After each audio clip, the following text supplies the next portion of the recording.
Hello class, this is the last part to magnetism, and in this last part we're going to talk about the magnetic properties of matter. Iron and steel are both magnetic materials, however the two have different magnetic properties. The way they are attracted to magnets are a bit different between these two materials. So I'm going to describe to you an experiment just to show the difference between these two materials. So in this experiment, you have your magnet here. So in your notes, you probably don't have this diagram. So you might want to draw this diagram in your notes. Okay, so you have a magnet and then you have a piece of iron.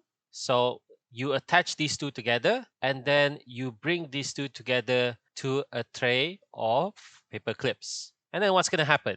Of course, the magnet and the iron will attract the paper clips. And in this case, let's say the number of paper clips that are attached or attracted to the iron and the magnet are 10. Now, we're going to pull away the magnet from the iron bar. So we're going to take the magnet away. So what's going to happen? So once the magnet is pulled away and is gone, the iron is now not an induced magnet.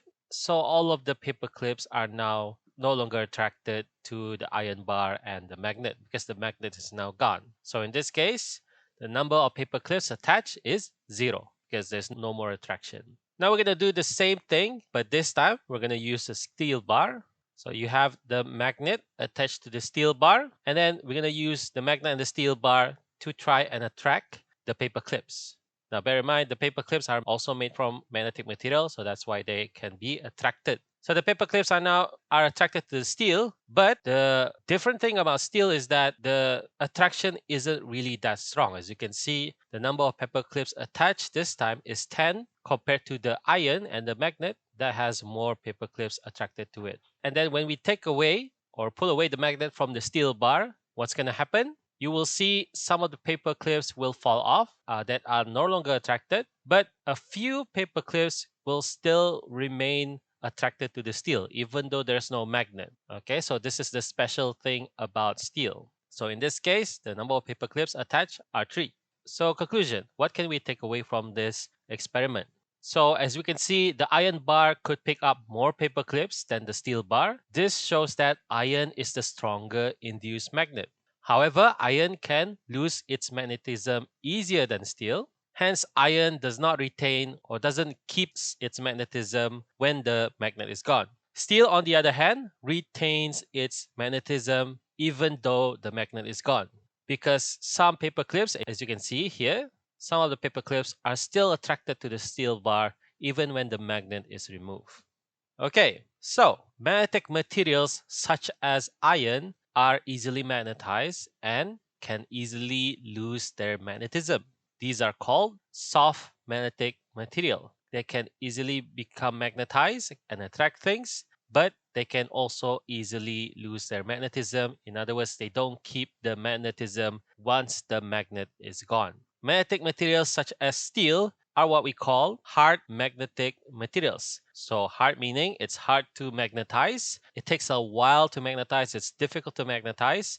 But once it is magnetized, it would retain their magnetism for a long time. It will keep its magnetism. Even if the magnet is removed, even if the magnet is not there, steel will have a bit of magnetism still left inside.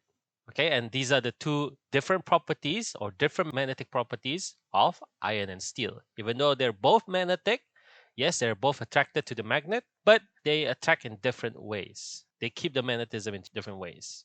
So there are special uses for these two different types of materials. For soft magnetic materials like iron, they are better used to make temporary magnets. As you remember, iron can be easily magnetized, it can easily become a magnet, and it's also easily demagnetized. It can easily lose its magnetism.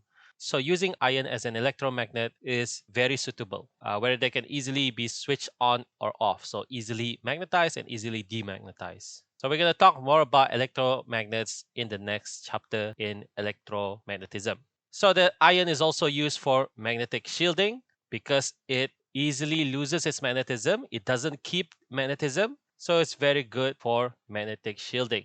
For hard magnetic materials, we use it, of course, to make permanent magnets. So bar magnets like this one here, we usually use an alloy of steel, a mixture of steel with another element, because they will retain their magnetism better and for a long time. So permanent magnets are used in a lot of different things. One of the uses for permanent magnets or hard magnetic materials, we use it for door catches. You probably have seen this before in your refrigerator or at the back of the door in order to keep the door open. There's a magnet to keep the door from closing. And also, when it comes to your refrigerator, there are magnetic strips at the sides of the door to keep your refrigerator sealed shut so that no cold air will escape and no warm air will go into the refrigerator. Hard magnetic materials or permanent magnets are also used to make DC motors. We're going to talk more about this in the next chapter. And hard magnetic materials or permanent magnets are used in moving coil components. These are things like emitters. There's a permanent magnet inside an emitter. There's also a permanent magnet inside loudspeakers and so on. So these things, again, we're going to talk about how they work in the future topics.